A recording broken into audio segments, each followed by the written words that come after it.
didn't put this bio up so that we could talk about me.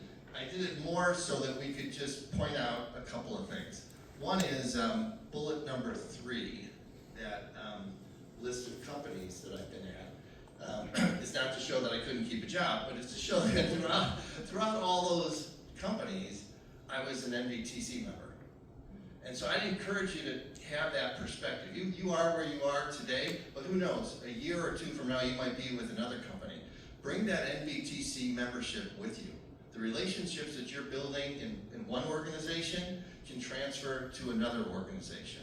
Now you might be fortunate enough where you end up, staying with your firm and it's going to go great. That's good too. But don't be afraid to think about this NVTC thing here. I joined today, but I might be here 10 years from now, 15 years from now, in a totally different situation, a totally different company. I joined when I moved here from New York, and I needed to get into the community. I had no idea how to do it. And I met Bobby Kilberg, who was the previous president of NVTC. So I'm kind of struggling. She said, why don't we get together for lunch? And all of a sudden, things just kind of took off. And there's probably 100 Bobby Kilberg stories, because she did that for everybody. And now Bobby's kind of a legend because she worked in 3 different presidential administrations. There's YouTube videos about her, how she worked with the different Bushes. And her husband is a Supreme Court attorney. So those just lots of cool stories. And now she's retired. She's emeritus from NVTC. And Jennifer Taylor is now the president and CEO. And she is that same kind of person. She brings even an additional perspective all around membership.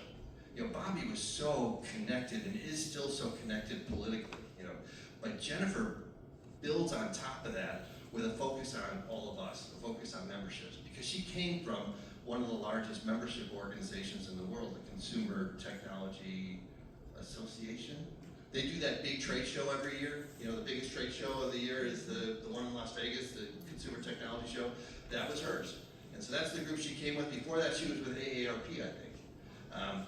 2 big membership organizations. So think about that idea of, NVTC is a way that brings people together and connects you to folks, definitely is in our nature. And now we've got this additional emphasis on membership and value for the membership. And that makes it just really a great time to be a part of NVTC. So I think you're all really wise to join. So point number 1 I wanted to make was about the companies. Think about this as, hey, I might be an NVTC member for the next 20 years. And it really could happen. Second thing is something that Steve mentioned is the bullet number 1 about the communities. So when I was fortunate, for those who aren't from the area, a lot of us moved here to this area in the internet boom, if you can remember the internet boom. And then almost all of us lost our jobs in the internet bust. And then we got resurrected as part of the data center community, which was kind of taking all of that internet infrastructure and turning it into a new industry. And I had that whole journey. The end of it was really great. The data center piece was really great. And the data center, as it was starting to, right now everybody talks about data centers as if they've always been the number 1 thing in Northern Virginia. It hasn't always been that way. It was not the biggest market. It was a few buildings in Ashburn to begin with. But it really took off, and this community that we formed here in the Northern Virginia Technology Council is one of the reasons. We would have 300 company members as part of that data center community. We knew that if we worked together, we were all going to do well. There was such opportunity. It's one of those situations as a business developer where all the boats are rising or the water rises, so everybody does well. There was so much business out there. We just needed to go after it, and that community was one of the reasons that Northern Virginia became the number 1 data center market in the world. And you probably know there's more data centers in Northern Virginia than in most countries in the world. I mean, just drive down in Ashburn and you'll see them. So that was the data center community. And then once we sold our company, our data center company, to a big Japanese telecom firm, a few of us stayed for a few years on a transition contract, and then I decided I wanted to get into something other than data centers, just because I'd already done it. It had been such a great ride. And I really wanted to get into cybersecurity. Cybersecurity is just fascinating for me. There's such a great sense of mission. The technology is fascinating. And so I did. And I asked Steve, and I asked Jennifer, could I help out with this community on the cybersecurity thing? Because they had one, but it wasn't really, taken off yet. And they said, yeah, sure, go ahead, get involved. And so I just dove in. And it's been a great thing for me to meet all these different cybersecurity companies. So when Steve put up that list of all those communities, really think about it. Get involved in one of those communities. Get involved. Each of them now is going to have a leadership board. You can be on that leadership board. And I've been helped to set up the leadership board for the cyber group, and I'm getting to hang out with some really talented people. And then they're inviting me to be part of their meetings. 2 weeks ago, I was invited to the Canadian Embassy. 10 CEOs of Canadian cyber companies were visiting DC, and they wanted a briefing on how to do business with the federal government. I was part of the team that briefed them. That's pretty cool. And that's going to turn into something for me. I don't know what yet, but it's going to turn into something for me. So I would really encourage you as individuals, look at those communities and get involved in the one or two that are really important for you. And then also think about it as a development opportunity for other people in your organization. One of the great untapped benefits of being an NVTC member is that once your organization joins, everybody that works with and for you is now an NVTC member. They can take advantage of these NVTC programs. You'd be surprised how few people take advantage of that. Maybe there's 1 or 2 people that get involved, when actually there should be a lot more. Those communities can be a great development opportunity for somebody in your organization. So it can be great for you, but also you might say, hey, here, we've got this person, Joe or Mary, that we think really highly of, and we want to give them an opportunity to start to build and expand their leadership skills. Being a part of one of those communities is a way to do that. And if you tell them about it and say, we think you should be on that community, that's a big deal for them as well. So those were the 2 points on this slide. One is think about your NVTC membership across companies, because it really can happen. And 2 is these communities are the real deal. It's where things happen, but things happen when you make them happen. It's just really a platform for you to do that. So that was point number 1. Okay. So NVTC. It's really an amazing thing, but it's a little hard to get your arms around sometimes. And I know that, and I've tried to figure it out. And then I just kind of came up with this line one day that says, you know what? Every time I come to an NVTC event, something good happens. I don't know what it's going to be before I get there, but something good happens. And even today, this morning, I had a couple of conversations I had no idea that would be helpful to me, and they really are. One guy's helping me with Salesforce. I might talk with you about it afterwards. And then, I'm kind of transitioning from, we've just shut down my last company, so I'm looking out there, and I just got some good advice on that as well. So something good happens, but then I said, well, that's not enough. What good happens? What can you think about when you come to NVTC? First thing is you're gonna meet somebody important. You really will.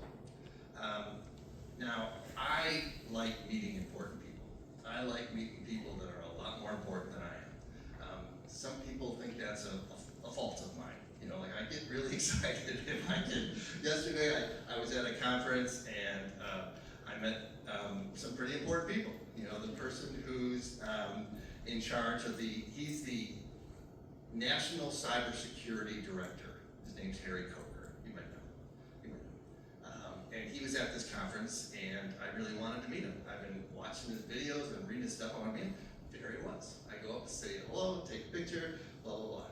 His predecessor is somebody named Kemba Walden. She was also at this conference, so I met her. They were both really cool. I find a lot of value out of meeting these people and talking with them and just learning from them. One guy was the ambassador to China from Mexico. Fascinating, just fascinating. Something good's going to happen from the fact that I got a chance to meet those people. And I was representing NVTC at this conference yesterday. We've met all the senators. They're all in our events. This is Mark Warner, probably recognize him. Tim Kaine, and we have substantive conversations with these folks. It's not just the picture. I counted it up. governors since Bob McDonnell has visited with us. And we had Larry Hogan from Maryland. We have important people that come to our events, and they're there. You know, they're just sitting right there, and you're part of the club. So you can go up and you can talk to them. And I think that's important. So that's one of the things, Kevin. You'll meet somebody important. Two is you're going to learn something interesting. You know, you mentioned how you wanted to learn something about technologies and how things are going. You will learn something interesting at NBTC. And I like to call it, you heard that phrase, inside baseball? You know, like, it's like what's going on the inside? That's the way I view NBTC, because you're going to have real private briefings, private conversations with people that are really in the game, but aren't out doing all the big shows necessarily. And I put these two pictures up. These two pictures in the middle column are from a cybersecurity community event that we had a month or two ago. And on the top, so if we go from right to left, so the person on the right is the former Chief Artificial Intelligence Officer of the Department of Health and Human Services. A lot to digest, but we just unpacked that a little bit. First, he was the first Chief Artificial Intelligence Officer in the federal government. That's a big deal. Health and Human Services, he told me, does anybody know how big Health and Human Services is? Turns out it's the largest civilian agency in the federal government.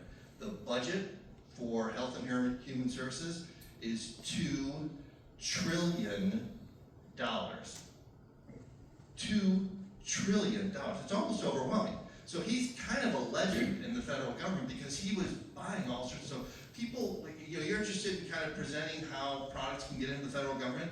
He was the person that everybody knows the GSA in the government. They're kind of purchasing. He was the person that GSA went to try to figure out how to do purchasing in these organizations.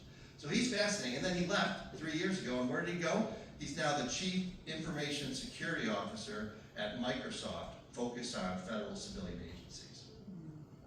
I would have gone just to hear him, but you wouldn't know to go hear him because he doesn't do that kind of stuff. He doesn't go out and talk, but he came.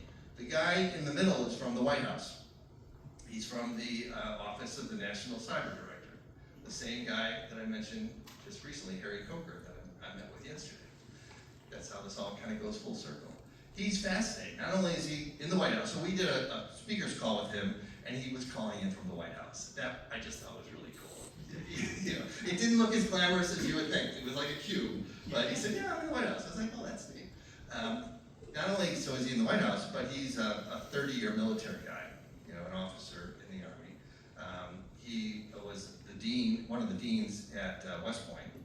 Then he went and he set up the cyber center at the University of Texas at Austin. Kind of incredible. And he was really fine and happy, but then the cyber director called him and said, "We really need you back in government. Would you come?" And he said, "Yeah, I will." That guy was amazing. But you would never know, how to get access to him. He stopped the show. I mean, people just couldn't wait to spend time. Then the guy on the left, he is the current Chief Artificial Intelligence Officer for the Department of Veterans Affairs, one of the biggest departments in the federal government. But the VA would not allow him to speak publicly at an event. Now, our events are all private, and no media, but they wouldn't even let him do that. Well, it turns out he's also a professor at Harvard Medical School. So this guy's pretty smart. Harvard would allow him to talk. So he could